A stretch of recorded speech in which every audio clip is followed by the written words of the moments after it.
সম্মানিত মিয়া ভাই বুবুর আজকে আপনারা লাগে 2 বস্তা উচিত কথা লই আইছি, যে উচিত কথাটি আপনারা প্রত্যেকটি মানুষের সাথে মিলিয়ে দেব আমি আশা করতেছি। ইয়ানু তো আপনারা অনেকের মনের মধ্যে অলরেডি প্রশ্ন একটা জাগিয়ে গেছে যে ভাই আপনি আগে কিভাবে বুঝছেন যে আমরা প্রত্যেকটি মানুষের সাথে আপনি উচিত কথাটি মিলিয়ে দেব। বাইরে ভাই আমি লোকে অ্যানালাইজ কইরা তারপরে লোকে উচিত কথা বস্তাটি এতদিন বসছি আর লোকে বস্তাটি আজকে প্রকাশ করলাম কইলা। বাইরে ভাই বর্তমান সমাজটা এমন একটা অবস্থানে দাঁড়াইছে, আপনি যদি অনেক টাকা পয়সা যদি মাসে ইনকাম করুন, আপনি যদি অনেক টাকা পয়সার মালিক তাহন, তাহলে আপনি মাছ বাজারও যদি আপনাকে মাছ কিনতে যান তাহলে দেখবেন যে আপনার ব্যাগটা টাস করে ভরে দিচ্ছে। ইয়ানু তো আপনারা অনেকে মনে করতেছেন যে ভাই তাহলে কি আপনি এটা বুঝাইতেছেন যে অনেক টাকা পয়সার মালিক যারা অনেক টাকা পয়সা মাসে ইনকাম যারা করে তারা বাজারও মাছ মালো গেলে ওই লোকে টাস করে ব্যাগটা ভরে দেলা টাকা পয়সা লাগে না মাগনা দেয়। আহাগো ভাই আপনারা তো আমি এটা বুঝাইছি না, আমি বুঝাইতাম চাইছি আপনি যদি অনেক টাকা পয়সার মালিক হয়ে তাহন তাহলে আপনি মাছ বাজারে যাওয়ার পরে টাস করে আপনি ব্যাগটা ভরে দেবো, লাস্টে কইবো যে স্যার 5,000 টাকা হইছে দেওয়া।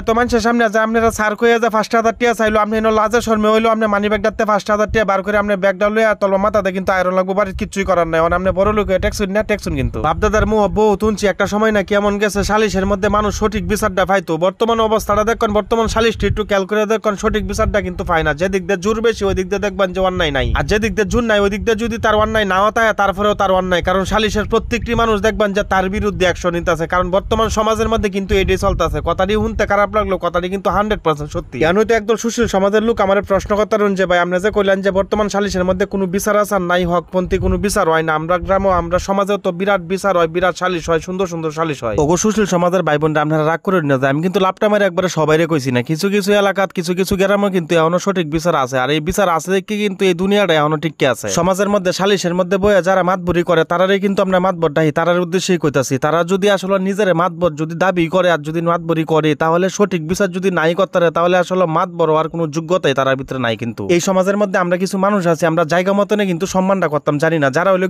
অযোগ্য তারারে সম্মান করি, আর যারা যোগ্য তারারে কিন্তু সম্মানটা করতাম জানি না। অযোগ্যতা যদি আমরা সম্মান করি তাহলে কিন্তু নিজেরাই হেনস্থা শিকার হই। এটা লেগে কইতেছি আপনি সম্মান করুন না যে আমি কিন্তু কোনো সময় এই কথাটা কইতেছি না। অবশ্যই সম্মান করবেন, যে সম্মান পাওয়ার যোগ্য তারই সম্মান দেওয়ার চেষ্টা করবেন, আর যে সম্মান পাওয়ার যোগ্য না তার সম্মান কোনো সময় দেওয়ার চেষ্টা করুন না। যে আমি বালা করে জানি আপনার মধ্যে এমন কিছু লোক আছেন আপনারা সবসময় মনে করুন যে আপনার আশেপাশে যারা আছে সবাই হইতে থেকে আপনার আপনজন। এটা মনে করার কারণ আছে, কারণ আপনি সুহে আছেন তো এটা লাগে মনে করুন সবাই আপন। আপনার আশেপাশে সবাই আপনজন আছে কিনা এটা বোঝার লাগে কিন্তু আপনার বিপদ বরণ লাগবে, আপনার দুঃখের মধ্যে তখন লাগবো, তাহলে বুঝতে পারবেন যে আপনার আপন মানুষের মুখোশটি কেমন। একটা সময় আমার যে সময় বিপদ আইতো তখন অনেক মন খারাপ করতাম, কিন্তু এখন বিপদ আইলে আমি মন খারাপ করি না, কারণ বিপদ যদি না আইতো তাহলে আসলে আপন মানুষের মুখোশটি আমি কোনো সময় চিন্তা করলাম না। এই সমাজের আরো কিছু মানুষ আছে আপনার উপকার করবো ঠিকই, কিন্তু উপকারে আছে ক্ষতিটা আরো বেশি করবো। এই দায়িত্ব উপকার করার আছে আমি মনে করি না করাই ভালো। আর এমন কিছু মানুষ তো আপনার পিছনে সবসময় থাকবো, আপনি কোন সময় লোকে গেফাল তারবো, গেফাল তাহলে দেখবেন যে আপনার 12টা 12 বাজায় ছাড়িয়ে দিব। আপনি এটা লাগে বর্তমানে এই যুগটা আমাদের চলতে গেলে আপনি চোখ কান খোলা রাখে তারপরে চলবেন। বাপদাদার আমলের সময় এই সময় চিন্তা করে যদি চলেন তাহলে চলতো না, কারণ এই সময় আমল কিন্তু আসলে সুন্দর আছে। আপনার আপন জনের মধ্যে আরো কিছু লোক এমন পাইবেন আপনি খুশিতে দেখবেন তারা খুশি হইতেছে, আবার আপনার দুঃখেও দেখবেন তারা খুশি হইতেছে। এরা হইতে থেকে প্রকৃত মুনাফিক। নির্বিশেষে শুধুমাত্র আল্লাহ তাআলার কাছে একটাই চাও, আল্লাহ তাআলা এই ফিতনার যুগে আমরা সমস্ত মানুষের হেফাজত করুন, আমিন। আচ্ছা আপনার কাছে আরেকটা প্রশ্ন, আমি যে রুটে এতক্ষণ গাড়ি চালাইছি এই রুটটার নাম কি, এটা লোকেশন কই? অবশ্যই যদি চিহ্নতা হন তাহলে কমেন্ট বক্সে লিখে জানান যে, এবং খেলা কোন জেলা থেকে ভিডিওটা দেখছো এটাও কিন্তু কমেন্ট বক্সে লিখে জানাই ভাই। যাই হোক অনেক কথাবার্তা কইছি, কথার মধ্যে যদি কোনো ভুল ত্রুটি হইতে অবশ্যই ক্ষমা দৃষ্টিতে দেন, যে কারণ আমি যেহেতু মানুষ আমার ভুল হইতে আর এটি স্বাভাবিক। ভুলটি কমেন্ট বক্সে তুলে ধরুন যে, এবং কষ্ট করে ভিডিওটা শেয়ার করে দেন। যে যাই হোক মিয়া ভাই বুবুরা ভিডিওটা আজগুলাতে আল্লাহ তাআলা আপনারা ভালো রাখ সুস্থ রাখ ও ফাঁসক তো নামাজ আদায় করুন, যে নামাজ আদায় না করলে কিন্তু ফেরেশতারা ডান্ডা মারে ঠান্ডা করে বলবো। এটা তো আমার সব আপনার যত বড় প্রেসিডেন্টের ফুল হয় না করে।